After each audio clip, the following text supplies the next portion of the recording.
Hi, this is Peter Lopez Jr., the beer blogger and the cider blogger for the Press Democrat. I'm here today with Paul Colling. Did I get that right? Yeah. All right. So Paul is the owner of Specific Gravity Cider, along with two partners that are friends of yours. You guys started this in 2013. Will you tell me a little bit about how that came to be? Yeah, we just we've been friends. We're all home brewers. Allison was a winemaker up in Ukiah, and she made a pear cider for me, I don't know, about 10 years ago. And ever since then, we've just been thinking about, maybe we should get into the cider business. And since it just blossomed, the whole business has been blossoming, we said, well, this is the time, let's get organized. And so we started getting things together, and then the crop just came in real heavy 2013, and the cannery didn't have room for the product. So we brought it over here to the winery down the road and started making it. And we did a private label for another company, and then soon after we were on the shelves. So it should be known that he's been working with apples for a long time.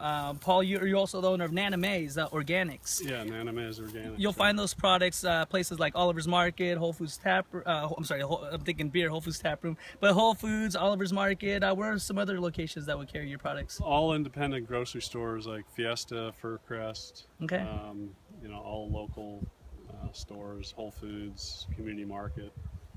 Nice. So you've been working with apples for a long time. Not only have you been doing the Nana Mae's Organics, but my understanding is that you're a fourth generation farmer. Is that correct? Yeah, that's correct. So I'm actually fourth generation beverage manufacturer too. Our family had a waterworks, and they made soda up in northern Sonoma County, Nice. Cloverdale. Okay. Back in the early 1900s, and so it's just been passed down through our families for 100 years. And so here we are. My grandmother, she always wanted me to be a chef. I love working with her in the kitchen. And so this is as far as I got, making apple juice, applesauce, and cider. So when we're talking about grandma, we're talking about Grandma Nana Mae. Nana Mae. Right. So when people look at that label, that Nana Mae label, that's a picture of your grandmother on it. Yeah, when she was like a teenager. So we kind of brought her, immortalized her on the label.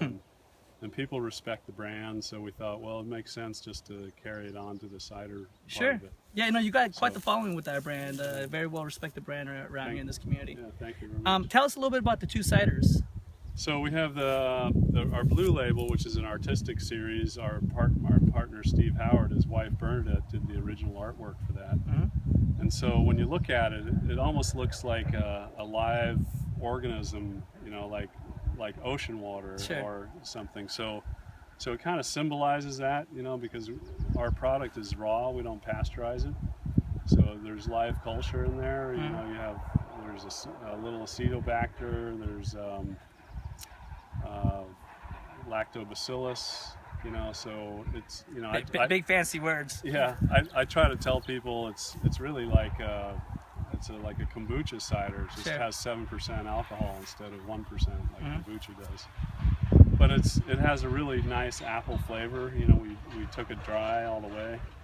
But it was all Gravenstein, so we aged that one for 8 months. The Nana Mae's Wild Side, we wanted to make it more like a red apple, green apple, where the Gravenstein is more dry like a green apple, and the Nana Mae's Wild Side is sweeter like a red apple. And I just actually had both. What you were going for, you guys nailed it. That's exactly the impression I got from. Yeah. Thank you. So let me just ask you. This is a beer blog, a beer/cider blog. Right. So I have to ask you, when you're making the cider, what beer do you like to drink? Is there a favorite brewery or a favorite beer of yours? Well, I have a lot of them, but if I used to say Blind Pig from Russian River, but I found one that was as good or better. Sonoma Springs Little Chief. All right, nice. And I just love that. They're friends of mine. He was a brewer at Russian River and Lagunitas, and he brought in his own, got his own investors and started this business. So he's about to open his tap room So he's a good friend and a good mentor. I'm sure he appreciates the plug right now. So yeah, Sonoma Springs. You owe him a beer, by the way. He just plugged you. Okay, before we go, please, is there anything that you'd like to tell us about specific gravity that we haven't already spoken about? Yeah, specific gravity is just basically, when you think about alcohol, it's the weight of the liquid, and so since we're completely dry farmed, organic, no irrigation whatsoever, we're like an old vine Zinfandel. So as far as our farming practices, you can see here, we mow, we don't spray. Periodically we'll if there's a problem, we can spray sulfur if you have to. There's organic items that you can use, but I kind of gave that up about 10 or 15 years ago, and I pretty much just let the predators that are here naturally, we got all kinds of spiders. It's really what separates, I mean, that amongst some other things that maybe you could inform the viewers about, is what really separates you in your brand, comparing them to the national brands. I don't want to throw out any names, but some of these national brands that you see at most chain stores. Well, the thing is that our product is grown all here in Sonoma County with orchards that we maintain ourselves. So we grow the fruit, and we hand deliver the product to the cannery. We press it there. We bring it over to the winery, and we ferment it all under our guidance. So, I got my crew out there, they're doing the tractor work, we're doing the pruning, we're doing all the steps that we need to do. And we're seeing is that your crew out there making those sounds out there? No, that's not them? That's the fire department.